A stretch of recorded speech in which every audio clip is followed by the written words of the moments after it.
you've decided to change the drum rollers on your dryer. It's a pretty easy job. All we're going to need is a putty knife, a Phillips screwdriver, and a 5/16 nut driver. Let me show you how easy it is. The very first step to this repair will be to remove the lint screen. This pulls out of the top. Located beneath that are two Phillips screws that we need to remove.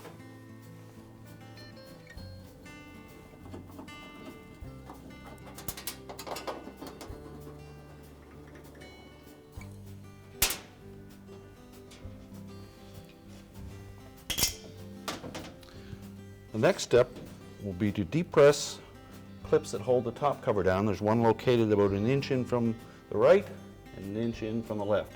We'll use our putty knife for that.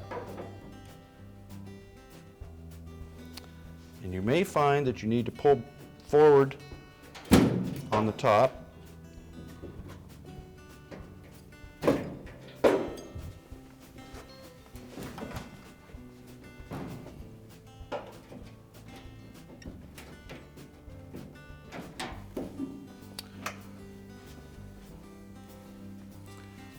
Now, ideally, we'd like to have a wall to lean that top up against, but if not, take a cord, fasten it through one of these two screw holes to a point on the cabinet to suspend it in an upright position.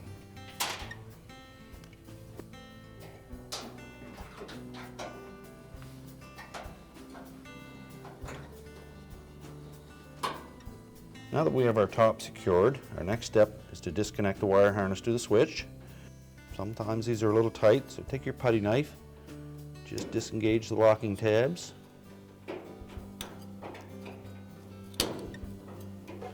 Now, remove these two 5/16 screws from the front panel. Be careful not to drop them down inside.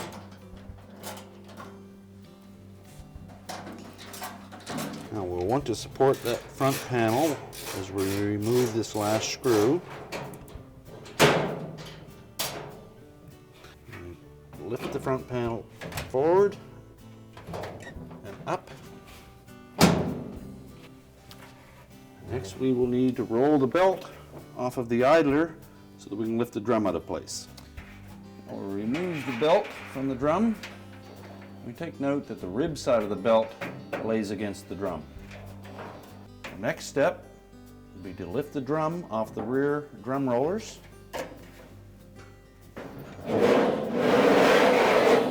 Just pull it forward.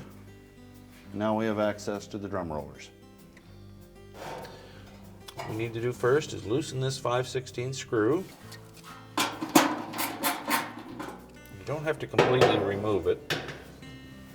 Next, we'll pry that spring clip and bracket off the end of the drum roller shaft. And we'll take our putty knife and we'll pry these triangular clips off of the shaft.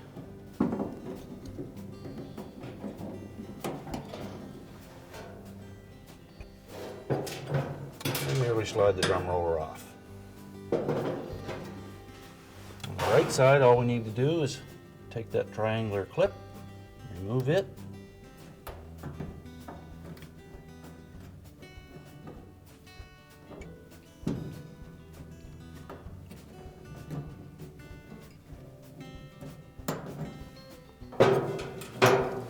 now we're ready to put the new rollers on. Now to reinstall, your drum roller kit came with 4 of these triangular clips that hold the roller in place on the shaft. Replace the 2 rear ones, whether they look bad or not. You have 4 new ones, you might as well use them. Just slide them on over the shaft. They will probably pop into that first groove and you'll need to lift them out the same as you did to remove them in the first place. There's no front or back to the roller. Merely slide it on the shaft. Take your triangular retaining clip, press it into place. Now, reinstall the support bracket, slide it over the front of the shaft, take our new spring clip, push-on nut,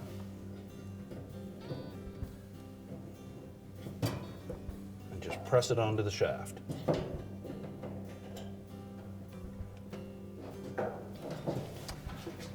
And we'll retighten the screw.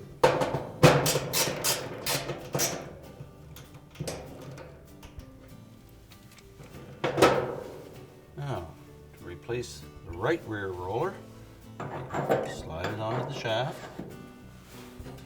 Repeat the same procedure. Snap the clip until it drops into the groove on the shaft. And now we're ready to put the drum back in. Before we reinstall the drum, it's a good time to take a look at the rear felt to make sure there's no damage or gaps and that it's in good shape. And this portion of the drum, this little hollow, will sit on top of our rollers on both sides, so we need to make sure those are firmly engaged onto the rollers when we set the drum in place. Now, to assist you in putting the drum in place, you can drape the belt around the front portion of that drum. Lift it straight in, engage that groove in the back of the drum onto the rollers. Take note to make sure that our felt is flat and in place. Now we're ready for the belt to be installed and our front panel to go on.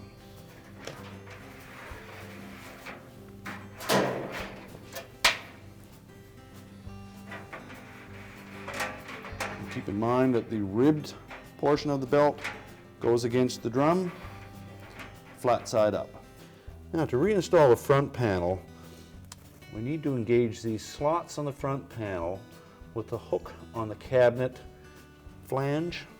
There'll be one on each side. So we'll tuck the front panel in at the bottom. We'll need to raise and tilt back the drum at the same time. Lift up on the front panel till it slides over those hooks and let it drop down into place.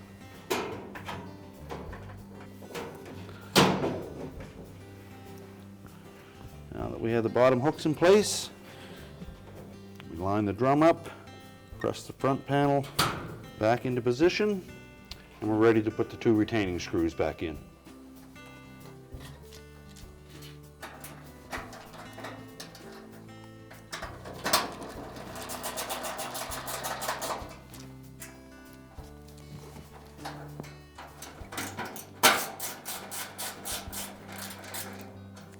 Reconnect the wire harness to our door switch.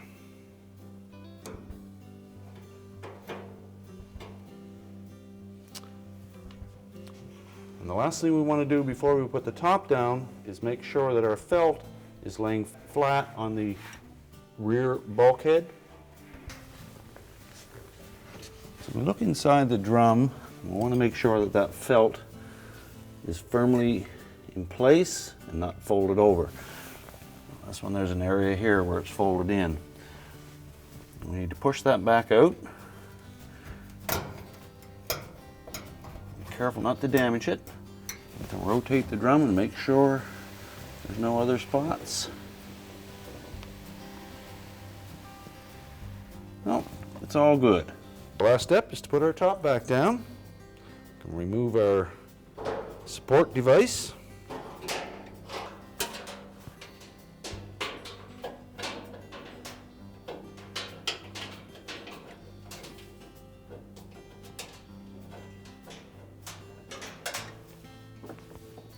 Make sure there's no wire harnesses to get pinched. Line it up over the retaining clips. And just press down in each corner. Now we'll put the two screws that hold the lint filter in place.